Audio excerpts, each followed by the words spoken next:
about over 10,000 people and visitors within one weekend in one spot in Kenya. And we are excited to be part of it, because for us the event profiles Kenya internationally. Because where you're coming from, you have talked about it, you will talk about your experiences in Kenya to the rest of the world, and for us that puts Kenya in a positive light, which is great, and that is why we are coming on board.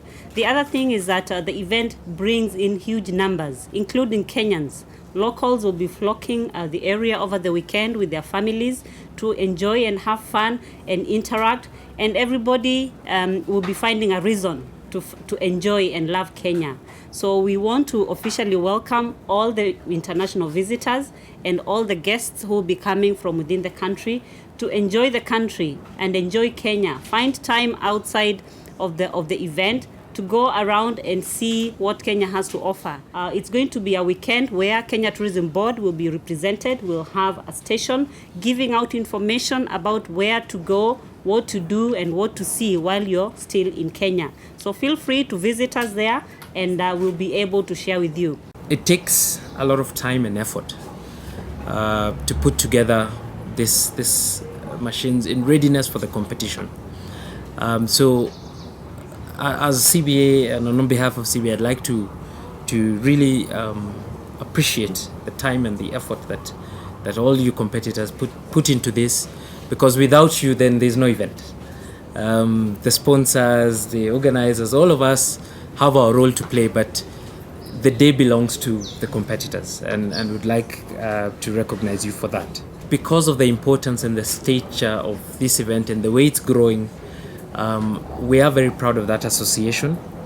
We have committed ourselves to sponsor this event for the next 5 years as a title sponsor. And thank you. And we are looking, this year we have increased our sponsorship of the competitors' reward. There are many aspects to the sponsorship, but specifically for the competitors' cash prize, we have raised that from 2 million to 2.5, and hopefully in the coming years we'll continue to revise that and encourage more and more entries, because we do appreciate the point that it gets more expensive.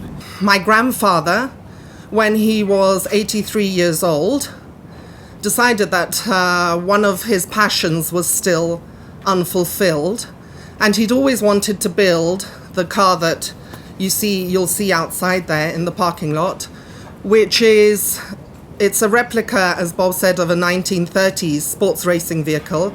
A very little known fact about my grandfather is that he invented something that every single Kenyan, I'm sure, has seen, but that not many people know where it comes from: the pop-up roof, which is that little roof that you see on the safari vehicles that comes up. So they used, my father by then was big enough to join him in the business at coach building in the industrial area. And in the old days, the safari vehicles just had hatches.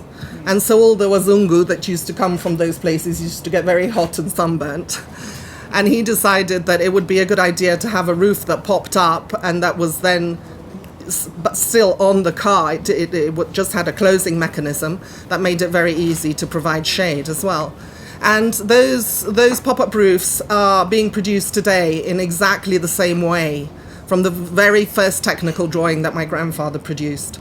So every time we go on safari, we remember him. So for us, it's more than just something beautiful to look at, once a year at the concourse or whatever. It's really a legacy of a bygone era, and something we're really, really proud to have in our family and in Kenya. This year I brought, or the first time that I'm here, I've brought a Triumph Model P. This was known to be the people's transport in those days. It was actually the cheapest 500cc that was produced. It cost just over £42. And it killed a lot of the other English motorcycle companies because of the cost. So it was actually a very cheap motorbike. It was made, when it breaks, they would throw it away and buy a new one. In the 1920s, 25 to be exact, they actually made 1,000 of these motorcycles a week. Triumph actually had a company, and they had 3,000 workers, and it was one of the first production lines where they were making motorcycles. We've brought 3 bikes this year. Our team is suffering a little bit. Gerard started with a bit of a stomach bug on the plane, and he seems to have given it to Bevan, who's disappeared. And he asked me to speak for him on his motorcycle as well. So I'll get to that in a minute.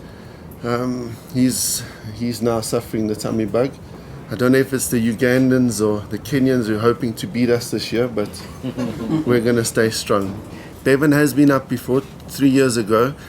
This time he brought up a 1200cc Harley Davidson. You'll see it downstairs.